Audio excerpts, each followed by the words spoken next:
Good afternoon. Welcome to the Midday Mull for Tuesday, the 18th of June. With Robert Murray McShane, as we work our way through the book of Revelation, today we read the 20th chapter.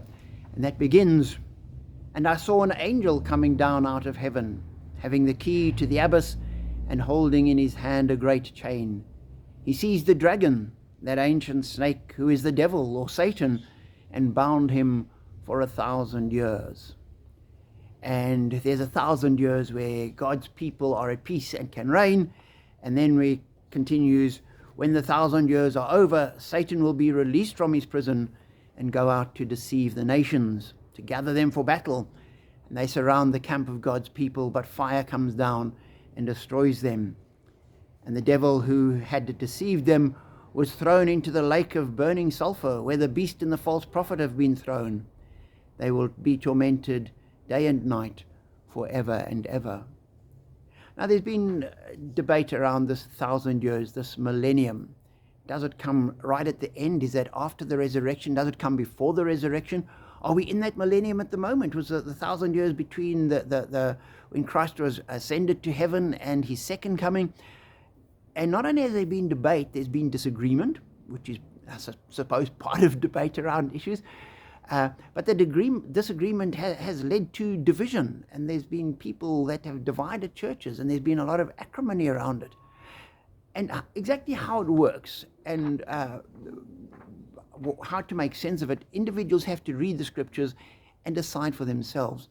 But from my perspective, the details are not significant, because the big picture is what really counts. And that is that God is in control. The angel is able to bind Satan and release him. And when he comes to do battle against the people of God and take on God himself, he's destroyed. There's no debate about it. And in the end, he's thrown into the lake of fire forever and ever. That's the end of him. He's done for.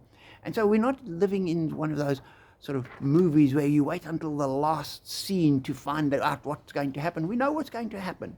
We're living with that future in store for us, with that hope ready for us. And therefore we can live our lives day by day with great confidence. And after he's been thrown, we're told that everybody comes before God. And as we stand before the throne of God, the books are open. These are the books that are recording our lives. It says, and another book was opened, which is the book of life. And everyone whose name is in the book of life is taken into heaven, and everyone whose name isn't is cast out and goes to join the devil in hell. And we live our lives as Christians saying our names are written in the book of life, not because we've done it, we haven't achieved it, there's nothing we can do to make our names written or make them larger.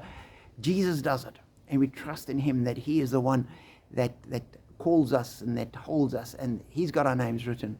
And therefore, we pray with confidence, looking to our future, and we pray with hope for the people round about us who do not yet know that confidence, who aren't yet sure that their names are in the book of life. And we pray that evangelists and the good news will go out to them, that they too, people that don't know the good news, will come to know it and have their names in the book of life, because we know how it all ends.